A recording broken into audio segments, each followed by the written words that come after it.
Here I am to worship, here I am to bow down, here I am to say that you're my God. You're altogether lovely, altogether worthy. 안녕하세요. 평안하시죠? 혹시 지금 가지고 있는 옷 중에서 유난히 마음에 드는 옷, 그러면 어떤 옷이 생각이 나세요? 낡은 옷이든 아니면 편한 옷이든 누구든지 좋아하는 옷이 있게 마련인데요. 저는 파란색을 아주 좋아해서 어느 날 봤더니 옷장에 파란색이 온통 가득하더라고요. 근데 그런 것처럼 사실 춤을 출 때도 뭐 현대무용, 고전무용 또는 발레, 탱고 이런 춤을 출 때 보면은 그 춤에 맞는 옷을 입잖아요. 그것처럼 우리도 하나님과 함께 거룩한 그 리듬으로 살기 위해서 거기에 딱 맞는 옷이 있을 거예요. 그래서 오늘 본문을 통해서 거룩한 리듬으로 춤을 출 수 있는 거기에 딱 맞는 옷을 한 벌 드리도록 하겠습니다. 옷 한 벌 받아가시기 바랍니다. 우리 먼저 사도신경으로 신앙 고백 하도록 하겠습니다. 전능하사 천지를 만드신 하나님 아버지를 내가 믿사오며 그 외아들 우리 주 예수 그리스도를 믿사오니 이는 성령으로 잉태하사 동정녀 마리아에게 나시고 본디오 빌라도에게 고난을 받으사 십자가에 못 박혀 죽으시고 장사한 지 사흘 만에 죽은 자 가운데서 다시 살아나시며 하늘에 오르사 전능하신 하나님 우편에 앉아 계시다가 전이로서 산 자와 죽은 자를 심판하러 오시리라. 성령을 믿사오며 거룩한 공예와 성도가 서로 교통하는 것과 죄를 사하여 주시는 것과 몸이 다시 사는 것과 영원히 사는 것을 믿사옵나이다. 아멘. 본문 읽겠습니다. 출애굽기 28장 1절부터 14절 말씀입니다. 너는 이스라엘 자손 중 내 형 아론과 그의 아들들 곧 아론과 아론의 아들들 나답과 아비후와 엘르아살과 이다말을 그와 함께 내게로 나오게 하여 나를 섬기는 제사장 직분을 행하게 하되 내 형 아론을 위하여 거룩한 옷을 지어 영화롭고 아름답게 할지니 너는 무릇 마음에 지혜 있는 모든 자 곧 내가 지혜로운 영으로 채운 자들에게 말하여 아론의 옷을 지어 그를 거룩하게 하여 내게 제사장 직분을 행하게 하라. 그들이 지을 옷은 이러하니 곧 흉패와 에봇과 겉옷과 반포속옷과 관과 띠라. 그들이 내 형 아론과 그 아들들을 위하여 거룩한 옷을 지어 아론이 내게 제사장 직분을 행하게 하라. 그들이 쓸 것은 금실과 청색, 자색, 홍색실과 가늘게 꼰 배실이니라. 그들이 금실과 청색, 자색, 홍색실과 가늘게 꼰 배실로 정교하게 짜서 에봇을 찢되 그것에 어깨바지 둘을 달아 그 두 끝을 이어지게 하고 에봇 위에 매는 띠, 에봇 짜는 법으로 금실과 청색, 자색, 홍색실과 가늘게 꼰 배실로 에봇에 정교하게 붙여 짤지며 호마노 2개를 가져다가 그 위에 이스라엘 아들들의 이름을 새기되 그들의 나이대로 6 이름을 한 보석에 나머지 6 이름을 다른 보석에 새기라. 보석을 새기는 자가 도장에 새김같이 너는 이스라엘 아들들의 이름을 그 두 보석에 새겨 금태에 물리고 그 두 보석을 에봇의 두 어깨바지에 붙여 이스라엘 아들들의 기념 보석을 삼되 아론이 여호와 앞에서 그들의 이름을 그 두 어깨에 메워서 기념이 되게 할지며 너는 금으로 태를 만들고 순금으로 노끈처럼 두 사슬을 땄고 그 따은 사슬을 그 태에 달지니라. 아멘. 네, 우리는 며칠 전부터 이 성막을 지으라라고 명령하시는 그 출애굽기의 하나님 말씀을 이제 쭉 따라서 읽고 있었는데요. 오늘 갑자기 대제사장 옷 얘기가 나와요. 그래서 조금 복잡하고 당황하셔서 슬슬 포기하고 싶은 마음이 드실지도 모르겠는데요. 그러시지 않도록 이 고개를 우리가 함께 잘 넘어갔으면 좋겠습니다. 출애굽기는 사실 그 책 이름 때문에 그 애굽을 빠져나오는 일이 가장 중요한 것처럼 중심 주제인 것처럼 보여지기도 해요. 그러나 출애굽기 총 40장 중에 출애굽하는 이야기는 1장부터 15장까지밖에 없잖아요. 그리고 나머지 뒤에 35장은 그 출애굽 얘기하고 관계없는 얘기이기 때문에요. 그게 비중이 크니까 거기서 어떤 얘기를 하는지를 우리가 좀 볼 필요가 있습니다. 사실 출애굽기에 가장 척추가 되는 핵심이 되는 걸 뽑으라고 하면 그것은 출애굽기 19장이라고 우리가 볼 수가 있습니다. 19장에서는 그 사실은 시내산에서 하나님이 백성을 기다리시고 백성을 만나심으로 인해서 그때 10계명을 주시잖아요. 그래서 하나의 언약을 만드는 그런 부분입니다.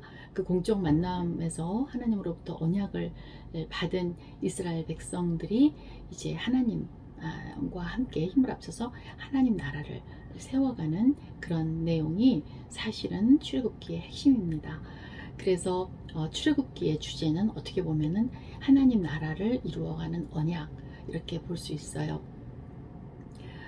이 언약이라는 것은 하나님이 인간에게 하신 약속, 베리트라고 하는 건데요.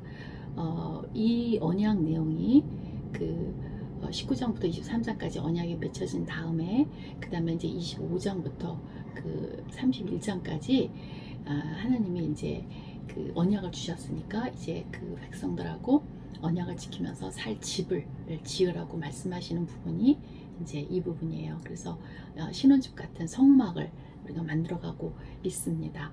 우리가 지금 그 성막을 쭉 만들어 오고 있었어요. 근데 성막의 명칭이 조금 복잡해서 이게 조금 어려우셨을 거예요. 성막은 하나님이 만드시는 장막이다, 이런 뜻이에요. 그래서 히브리 말로는 미시칸이라고 하는데 이 말이 그 성막 또는 뭐 미시칸 이렇게 하나로 정리가 됐으면 좋을 뻔했는데 번역하는 과정에서 어떨 때는 성막, 어떨 때는 회막, 어떨 때는 장막, 어떨 때는 증거막 이런 식으로 번역이 돼서 좀 혼동이 왔습니다만 이게 다 같은 이름입니다. 근데 그 성막의 기능이 뭐였냐면은 우선 하나님이 그 거할 처소다. 25장 출애굽기 25장 8절에서 성막에서 이제 그 하나님이 우리를 만나겠다 이렇게 말씀하시잖아요. 그래서 하나님과 만나는 장소로 이제 되어 있는데 사실은 성막의 기능은 그것보다 더 중요한 의미가 하나 있어요. 그것은 뭐냐면은 그 만남에서 그치는 게 아니라 언약의 관계를 풀어가는 장소입니다. 그래서 하나님과 백성이 언약을 맺었지만 그 언약을 그 사람들이 깨트리잖아요. 깨트리고 못 지키게 되면 그걸 해결해야 되는데 그때 이제 성막으로 나와서 이거를 그 하나님이 먼저 벌을 하시고 심판하시기 전에 자기네들이 먼저 성막에 나와서 속죄를 이루는 장소, 그게 이제 성막의 기능이고 중요한 의미입니다. 그래서 성막의 가장 중요한 목적은 뭐냐? 그러면 우리가 속죄의 장소라고 우리가 볼 수 있지요. 그래서 그때 그거를 그 회복하고 속죄하는 제도가 제사 제도인 거고 그 제사 제도를 집행하는 사람들을 제사장들이라고 하는 겁니다. 그러다가 이제 25장부터 31장까지 이 그 성막을 지으라는 명령 이걸 쭉 주셨는데 거기에 갑자기 25장과 31장 사이에 오늘 28장, 29장이 제사장 얘기가 끼어가는 거예요. 그러니까 그 제사장 이야기가 끼어들었다가 다시 30장, 31장에 다시 성막 얘기가 나옵니다. 그래서 혼동스러워 보이지만 이 흐름을 조금 알면 읽기에 조금 덜 힘드실 거예요. 그러면 제사장 얘기를 왜 꼈냐면 그 성막 제도, 제사 제도를 하기 위해서 그 장소를 만드는데 장소도 중요하고 또 그것을 그 장소가 어떻게 만들어지는지 그 내용도 중요하지만 그것을 집행할 제사장이 제일 중요하다 그런 뜻이에요. 그래서 성막을 쭉 만들어가는 얘기에 중간에 제사장 얘기를 끼워 넣는 겁니다. 그것이 이제 오늘 본문인 거예요. 제사 제도의 핵심은 사람입니다. 제사장의 의미와 역할 이게 중요하다 이런 얘기입니다. 그래서 28장에는 제사장의 복장이 그리고 29장에는 제사장 안수식 즉 위임식 이렇게 나오는 겁니다. 자 이제 제가 그 약간의 배경 설명을 해드렸고요. 이제 28장 1절부터 보도록 하겠습니다. 오늘 28장 1절 본문을 보니까 하나님이 모세에게 명령을 하시는 거로 시작을 합니다. 그래서 첫 번째 명령이 뭐냐면 아론과 그의 4명의 아들을 나오게 하라. 이걸 먼저 명령하셔요. 두 번째는 하나님이 하나님을 섬기는 제사장 직분을 그들이 행하게 하라. 이렇게 얘기를 해요. 그러니까 제사장은 하나님을 섬기는 직분, 이렇게 우리가 볼 수 있죠. 그것을 28장 2절, 3절, 4절에 3번이나 반복을 하고 있습니다. 그 제사장이 하는 일은 하나님을 섬기는 건데, 구체적으로 어떻게 하는 거냐면 하나님과 하나님 백성이 언약을 맺었잖아요. 그러니까 그 언약 맺은 것을 잘 유지하는 그 제도를 관리하는 것입니다. 그래서 아론의 후손이 대대로 이 일을 맡았고, 그들을 제사장이라고 부르고, 그 중에 대표 아론을 대제사장이라고 부릅니다. 그래서 대제사장은 한 명이 되는 것입니다. 그래서 제사장은 그 성막 안에서 그 성소와 지성소가 나눠져 있었잖아요. 그런데 제사장은 지성소에는 못 들어가고 성막에만 들어가서 분향단 또는 등잔대, 또 떡상 이런 것들을 관리하고요. 제사가 이루어질 수 있도록 관리하는 역할을 맡았었고, 대제사장은 1년에 딱 한 번, 즉 그 대속죄일날 그 지성소까지 들어갈 수 있는 그런 역할을 맡고 있었습니다. 그래서 이제 하나님이 모세에게 주신 명령, 그들을 나오게 하고 제사장 역할을 하도록 시켜라, 이렇게 명령을 하셨고, 세 번째 명령은 뭐냐면 아론을 위해서, 즉 아론은 대제사장이니까 아론을 위해서 거룩한 옷을 지어라, 이 얘기예요. 근데 그 거룩한 옷의 목적이 두 가지인데 뭐냐면 영화롭게 하고 아름답게 하는 겁니다. 28장 3절에 보면은 그 옷을 지어서 아론에게 입히라, 이렇게 됐어요. 그래서 입히고 아론을 거룩하게 하라, 이렇게 말씀하시는데, 아론이 왜 이 옷을 입어야 하나요? 사실 아론은 거룩하지 않아요. 아론은 우리와 똑같은 죄인이고 사람이고, 하나님 앞에 아론 자체로는 나갈 수가 없습니다. 그래서 그 아론에게 너무나 아름답고 보기 좋은 그 제사장 옷을 입혀서 영화롭고 아름답게 만들어서 하나님 앞에 나아갈 수 있게끔 그렇게 거룩한 옷을 만들라, 이렇게 얘기를 하시는 거예요. 그렇게 아론이 입은 대제사장 옷이 하나님과 백성들 사이에 그 중보자 역할을 하는 거죠. 대제사장 옷을 안 입은 아론은 중보를 할 수가 없어요. 근데 그 옷을 입으면 중보자가 될 수 있습니다. 그래서 이 대제사장, 중보자, 이러면 우리가 또 이제 예수 그리스도가 생각이 나잖아요. 그 근거는 히브리서에 보면은 그 예수님이 대제사장이라고 15번이나 나옵니다. 그래서 이 예수님, 우리도 이제 하나님 앞에 나아갈 수가 없는 존재였죠. 하나님과 우리 사이에 건너갈 수 없는 그런 그 막이 있었는데, 예수님인 대제사장이 중보하시면서 가운데 쓰시면서 우리가 이제 하나님께 나아갈 수 있었던 거죠. 그래서 이 대제사장 제도는 예수 그리스도를 상징하는 그림자였던 것입니다. 그래서 이제 그 대제사장 옷에 대해서 이제 모세가 명령을 받고 이제 그것을 제작을 하고, 또 제작을 한 다음에 그거 완성된 옷을 또 설명을 하고, 그 다음에 그것은 이제 요약하느라고 똑같은 본문이 이제 앞으로 쭉 이어지는 출애굽기에서 반복되는 것처럼 보입니다. 그리고 그 옷을 실제로 입는 이야기가 레위기 8장에 가서 나와요. 그래서 왜 똑같은 얘기가 반복되냐? 그래서 그걸 이제 잘못하면 포기하게 되는 요인이 되는데, 이 제사장 이야기가 예수 그리스도와 관계되는 그 의미를 알게 된다면 포기하지 않게 됩니다. 먼저 옷 종류를 보겠습니다. 옷 종류를 보면 출애굽기 28장 4절에 옷이 6개가 나와요. 흉패, 에봇, 겉옷, 반포 속옷, 그리고 관, 띠, 이렇게 6개가 나오고, 내일 묵상할 본문 28장 36절에 가면은 그 머리에 붙이는 금판 얘기가 나오고, 42절에 속바지 얘기가 나와요. 그러니까 총 8개가 나오는데, 이 8개 옷 중에서 제사장은 4개를 입는 거고요. 그 다음에 그 대제사장이 8개를 입는 게 정규 복장이 되는 것입니다. 그래서 이거를 시각화를 잘 해야 될 텐데요. 이게 너무 어렵잖아요. 말로 설명된 게. 그래서 제가 참고로 우리 그 푸른나무교회 단톡에 이 제사장 옷을 잘 보여줄 수 있는 동영상 하나를 올려놓겠습니다. 그림을 잘 보시면 도움이 되실 것입니다. 그래서 이걸 어떻게 잘 이해를 하느냐, 시각화를 하느냐, 그 요령이 뭐냐면 옷을 입는 순서대로 이렇게 생각해 보면 좋습니다. 오늘 본문에 나온 순서가 아니라 옷을 입는 순서대로 제가 한번 설명을 해서 올리겠습니다. 맨 처음에 옷은 속바지부터 입습니다. 속바지는 배로 만든 그 남자 트렁크 같이 크게 생긴 속바지, 이것을 입는데 이것은 내일 본문에 나오니까 내일 본문에서 자세히 보기로 하고요. 두 번째는 반포 속옷을 입습니다. 속바지를 입은 위에 반포 속옷을 입는데요. 이 말이 어렵잖아요. 이게 뭐냐면 그 영어로는 우븐 투닉이라고 돼 있어요. 그래서 가는 세마포는 그 파인 린넨인데, 우리는 그 배 세마포 이렇게 하면은 약간 그 이렇게 누르스름한 색을 생각하는데 사실은 아주 하얀 린넨이 되는 거예요. 그래서 하얀 린넨 가는 배실을 가로 세로를 이렇게 직조해서 만든 옷이 이제 반포 속옷이에요.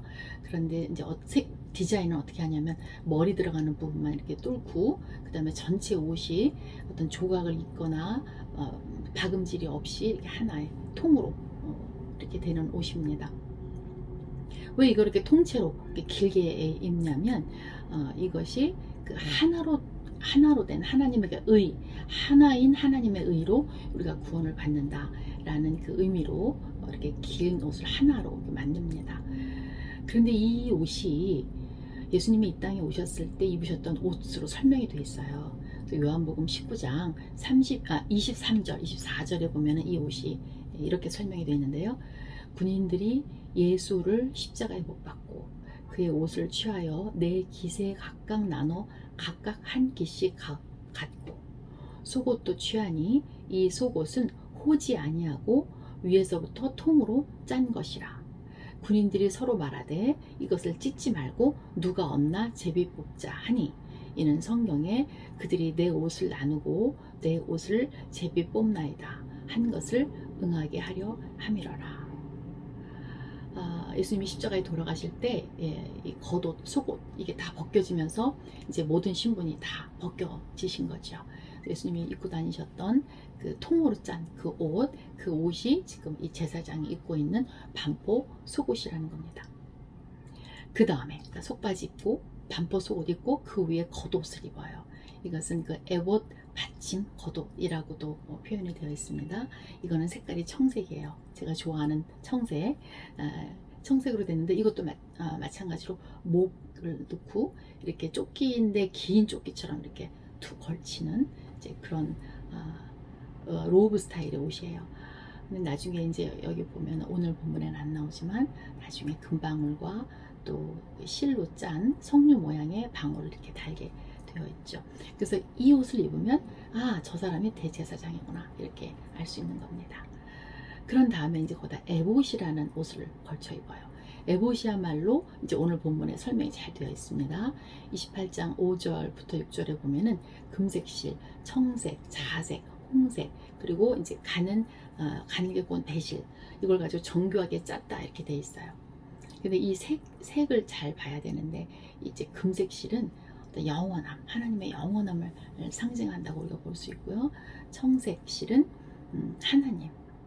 하나님을 상징하고, 자색은 왕, 그리고 홍색은 그 주의 보혈, 고난을 상징하니까 그 고난의 종. 그다음에 가늘게 꼰 실은 사실 이게 꼬고 나면 흰색이 나오거든요. 그래서 이거는 그 세마포 입은 인자를 상징합니다. 그래서 이 실들의 의미가 이렇게 이 실들이 다 꼬여졌다는 의미는 이 네 가지, 하나님이시고 왕이시고 종이시고 사람인 예수님의 특성을 다 나타내는 것을 우리가 알 수 있고, 그래서 예수님을 믿는다는 것은 이 네 가지 특성을 다 믿는 것, 이것을 우리가 예수님 진짜 믿는다고 이렇게 말하는 겁니다. 이제 그렇게 에봇을 입은 다음에는 이제 흉패를 달아요. 근데 흉패 설명은 오늘 본문은 안 나와서 이제 앞으로 계속 나오면 내일 모레 걸쳐서 나오니까 그때 자세히 보십시오. 근데 간단하게 설명을 드리자면 흉패는 두 개로 돼 있어요. 그래서 하나는 이제 어깨 바지가 있어서 어깨에 이제 그 호마노 보석 두 개를 올려놔요. 호마노는 어닉스라는 그 까만색 보석인데 거기 어깨 바지를 놓고 그 이제 그 호마노를 올려놓고 호마노 위에는 이스라엘의 그 12아들 야곱의 12아들을 6명의 이름을 순서대로 나이대로 한쪽에 6명 또 한쪽에 6명 그래서 어깨에다 딱 찹니다. 그리고 나서 그것을 금에다가 물려가지고 금태를 물려서 금색으로 체인을 만들어서 이제 여기에 차는 흉패에다가 딱 연결하는 거예요. 그래서 그 부분이 다 흉패라고 하는데 그 흉패는 또 보석 12아들을 상징하는 보석을 달아요. 그래서 3개씩 4줄로 이스라엘 그 12아들의 이름을 상징하는 보석을 답니다. 그래서 제가 잠깐 샘플을 보여드리면 모양이 잘 보일지 모르겠어요. 이렇게 생겼습니다. 위에 3개씩 4줄로 이렇게 나와 있어요. 이스라엘 아들을 상징하는 거죠. 그리고 이제 여기 호마노에 붙어 있던 그 어닉스 그것을 이스라엘 아들들의 기념 보석이다 이렇게 이제 명칭을 부르는 건데요. 의미가 뭐겠습니까? 12아들의 이름이고 12아들의 그 보석이니까 결국은 이스라엘 백성을 대표하는 거죠. 이스라엘 백성 전체를 대표하는 12지파. 그래서 어깨에 그 12지파를 메고 가슴에 12아들의 그 흉패를 붙이고 이렇게 대제사장이 그거를 메고 붙이고 이제 그리고 하나님께 나아가는 거예요. 그죠? 그래서 그 의미가 뭐냐면 이 백성들 전체를 가슴에 단 제사장이 그것들을 다 붙이고 이제 하나님 앞에 이 백성을 대표해서 하나님 앞에 나아가는 그 너무나 감동적인 그런 모습인데요. 이것은 대제사장인 예수 그리스도 단 한 분이 우리 모든 인류를 어깨에 메고 또 지고 이렇게 하나님 앞에 나아가는 그런 모습, 인류의 모든 그 죄의 짐을 짊어지고 나가셔서 대속하시는 그 예수님의 그 사역을 상징하는 것입니다. 하나님은 우리를 그렇게 귀하다고 보시고요. 우리 죄인인 우리를 보석이라고 여기시는 거예요. 그래서 대제사장 대신 예수님의 흉패 어깨에 이렇게 메고 하나님 앞에 나아갈 수 있는 길을 열어주신 것입니다. 그리고 이제 6번째 오신 그 허리띠, 세마포로 된 허리띠, 또 머리에다 붙이는 그 두건같이 생긴 그 관, 그리고 그 관 위에다가 또 금으로 이렇게 판을 만들어서 이렇게 붙이게 하는 그 크라운 같이 생긴 순금판, 이렇게까지 해서 총 8개인데 그 나머지 그 뒤에 3개, 그거는 이제 뒷부분에 나오니까 그때 다시 한번 보도록 하겠습니다. 이 제사장의 옷을 입을 때 그때 그들은 하나님께 권위를 부여받고 또 자기의 사명을 감당하게 돼서 백성들과 하나님 사이에 언약이 이루어지는 일을 집행하게 됩니다.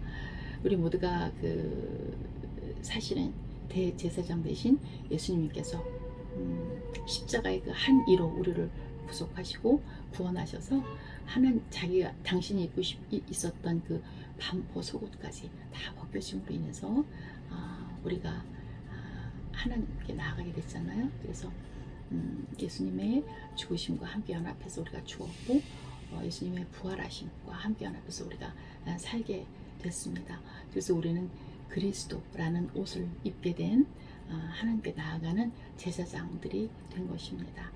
그래서 성경 말씀은 우리에게 예수 그리스도의 옷을 입은 사람처럼 살라라는 길을 알려주시는데요. 로마서 13장 14절에 보면 오직 그리스도로 옷 입고 정욕을 위하여 육신의 일을 도모하지 말라 이렇게 말씀하십니다. 그리스도의 옷을 입으라 이 말은 말씀대로 살라 이런 뜻이지요. 또한 갈라디아서 3장 27절에 보면 누구든지 그리스도와 합하기 위하여 세례를 받은 자는 그리스도로 옷 입었느니라 이렇게 과거형으로 설명하고 계십니다. 그래서 우리가 지금 입고 있는 옷은 그리스도의 옷입니다. 이 옷을 우리가 다 선물 받은 거예요. 또 우리 속에 그 그리스도가 계시니까 사실은 이제 우리가 그 그리스도로 옷을 입게 된 건데 우리가 자꾸 죄를 짓고 이 안에 그 그리스도로의 성품에 맞지 않는 게 있으면 그리스도께서 어디로 가시겠어요? 참 우리 그리스도의 옷을 입은 자의 모습, 이것을 잘 생각하고 대제사장 옷을 통하여서 우리가 어떻게 구원을 받았는지 이거를 잘 생각해야 되겠습니다.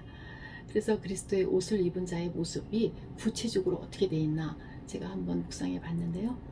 로마서 13장 12절부터 13절에 보면 밤이 깊고 낮이 가까웠으므로 우리가 어둠의 일을 벗고 빛의 갑옷을 입자 이렇게 말씀하십니다. 그래서 낮에와 같이 단정히 행하고 방탕하거나 술 취하지 말고 음란하거나 호색하지 말고 다투거나 시기하지 말라 이렇게 말씀하고 계십니다. 또한 좀 더 긍정적으로는 갈라디아서 3장 12절에 그러므로 너희는 하나님이 택하사 거룩하고 사랑받는 자처럼 긍휼과 자비와 겸손과 온유와 오래 참음을 못 입고 이렇게 말씀하시는데요. 오늘 이 말씀에서 오늘 하루를 거룩하게 살 수 있는 옷을 하나 고르시면 어떻겠어요? 저는 오래 참음을 골랐습니다. 저는 사실 이렇게 옷을 입을 때 제가 떠오르는 생각이 뭐냐면 우리가 그 에덴 동산에서 죄 짓고 벌거벗은 거 창피해 하던 그 아담 부부가 떠올라요. 그래서 하나님이 그들에게 가죽 옷을 지어서 만들어 주셨잖아요. 그래서 수치를 가려 주셨는데 그 동일한 하나님이 우리에게도 예수 그리스도의 옷을 입혀서 우리의 수치를 가려 주시는 거 생각하면 참 은혜입니다. 그래서 눈에 보이는 옷을 입을 때마다 또 대제사장 옷을 생각할 때마다 우리가 대제사장 대신 예수 그리스도의 구원을 떠올리고 그의 옷을 입은 자로서 제사장의 그 신분을 가지고 살게 되기를 원하고 또한 그렇게 되기를 축복합니다. 기도하시겠습니다. 하나님, 대제사장으로 우리에게 정말 다가오셔서 우리의 모든 이름과 우리의 존재를 등에 지고 또 메고 주님께로 하나님께로 나아가신 주님의 은혜에 감사합니다. 이 일들을 통하여 우리를 귀하게 보시는 하나님의 사랑을 알게 하셔서 감사합니다. 우리가 벗어야 될 옷들을 잘 생각하게 하시고 우리 삶에서 그리스도의 옷 입은 자처럼 하나님의 그 사랑과 예수 그리스도의 그 구속의 그 고난을 헛되지 않게 그렇게 살 수 있는 우리들 될 수 있도록 주님 도와주시기를 원하며 저희들 그렇게 살 것을 약속합니다. 우리 구원자 되신 예수 그리스도의 이름으로 기도합니다. 아멘. 이제 기도하시겠습니다. 지금 우리가 그 벗어버려야 될 잘못된 옷들 있잖아요. 그 마음들, 잘못된 동기들, 잘못된 행동들 그런 것들을 우리가 걸러내고 사실 그게 뭔지 잠깐 하나님 알려주세요. 3초만 생각해도 우리 마음속에 성령님이 알려주실 거예요. 그럼 우리가 그것을 맞지 않는 옷이라고 버려야 되죠. 버리고 또 그리스도의 옷으로 입혀지는 그런 우리 가정, 우리 교회, 우리 나라가 될 수 있도록 그래서 제사장다운 아빠, 제사장다운 엄마가 정말 그 사랑을 보여주고 헌신을 보여줌으로 인해서 우리의 자녀들이 하나님께 나아가는 길이 열리게 되기를 기도하시겠습니다. 기도합니다.